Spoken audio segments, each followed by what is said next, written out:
harder than it's ever been, getting what you owe. Take a match to kerosene, make your blood run cold. Tell me no thy enemy, welcome into the fold.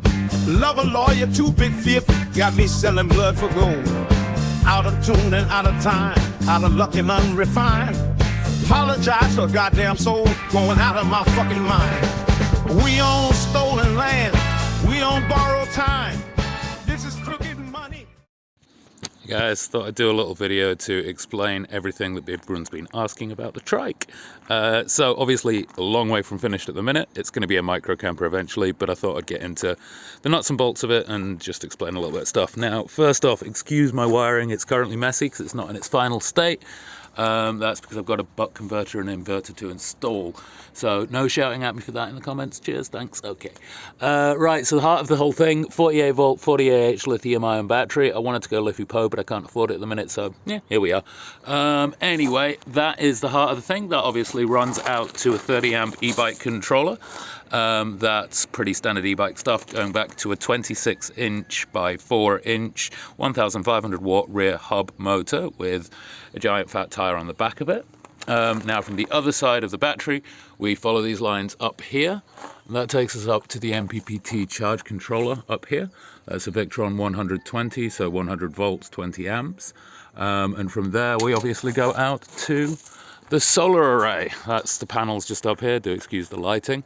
So we've got essentially 6 100 watt panels, 3 in series here, 3 in series here, and then those two sets of series go into parallel and go into the MPPT charge controller just there, and that heads off to the battery.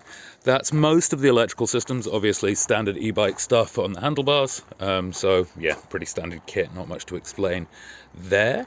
But that's the electrical side of things. Now onto the building side of things. She started life as 3 main components before I started fabricating like a lunatic. Badly, I hasten to add. I'm not good at this or anything. So we've got in the middle a Pashley Mail Star bicycle. This was the Royal Mail bicycle for the post office workers in the UK. Then I've stolen a bunch of parts from a child's BMX on the front. And then the other thing that we've used is an IKEA bed frame, which is this guy down here. So that gave me a nice square to get started with. And then, yeah, let's move on to how we handle the steering, because that was a bit complicated. When I first built it, I didn't have the fabricated back end on there. So I had a regular back wheel in there.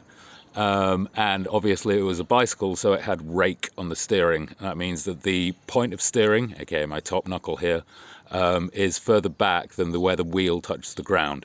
This is really good on a two-wheeled vehicle because it allows the vehicle to stay straight while pivoting. And creates nice stable steering. However, introduce the second wheel and suddenly what that's essentially doing is trying to lift those wheels up. In reality, what it actually does is tilt the seat out. So as you go around a corner, it sort of leans you to the outside of the corner, sort of Looney Tunes style, and it's not good. It goes really badly. So what we had to do was, we can see the frame here is got this sort of kink in it. So what we did is I cut the frame and removed a pizza slice, and that allowed us to straighten up the steering column to make it vertical, which means that instead of trying to pivot like this, it now pivots like this, which is better. Sorry, excuse my crude explanations, but that's basically how that works. Additionally to that, for the steering, I've obviously put this entire new swing arm on the back. There's 2 reasons for that. One, it extends the wheelbase of the vehicle, making it much longer. And considering the length of the solar roof, that's no great problem. 2, I ordered the wrong wheel and I didn't want to wait around for the right wheel to arrive. So it was kind of a happy accident that resulted in A, me having more space to build what will ultimately be a kitchen on the back, and 2, having a much more stable vehicle and space to install some little shocks, which I got on Amazon.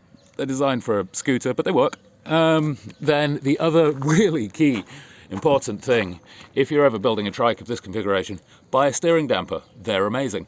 This is a cheap little €37 steering damper that I got on Amazon. I turned it up to the max setting, and honestly it's kind of brilliant. It just makes everything slower and more predictable. It does reduce my turning circle, but this being a trike, you can just pick up the back end and pivot it round on the 2 front wheels, which makes life a lot better. what we're planning to do for the future. So it will eventually, as I mentioned, be a fold-out camper. What that means is at the front here, we'll have a fold-out bed, somewhat similar to a roof tent. And then on the sides of here, we're going to have roll-down sides on the front and the 2 front sides. And then when the bed is folded down, we'll have a cover that comes from the back here, that comes over the top of the bed. And then when we park, that will then make into the final wall for the tent, so that we've got an enclosed space between these 4 areas, if that makes any sort of sense. And they'll all be rolled down on broomsticks so that it's nice and easy to go up and down, and it'll store away wedged up at the top with a little clip up there when it's ready to go. Moving on from there, electrically I want to install a buck converter, that's a 48 volt down to 12 volt to run a USB hub, which I'll mount somewhere around here, so that I can power all sort of usual consumer electronics.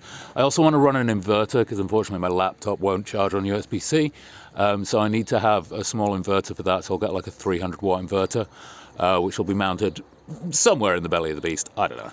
A lot of wiring to neaten up. And then the final thing that I want to build back here is a kitchen. So essentially we'll have, this will be quite a bit wider. Advantage of this trike being as massive as it is I've got loads of space to make the back end a little bit wider, and that's no problem. So we'll essentially build storage compartments down here, and that'll contain water on one side, or maybe on both sides, and then food storage as well.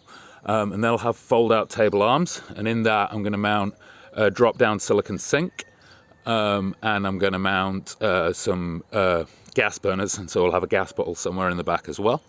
And that will essentially be the kitchen out the back there. So that's most of my plans for it, and yeah, hope that helps. Sorry about the waffling. I don't do YouTube videos or any of that sort of stuff in any way, shape or form. Have a good day, guys.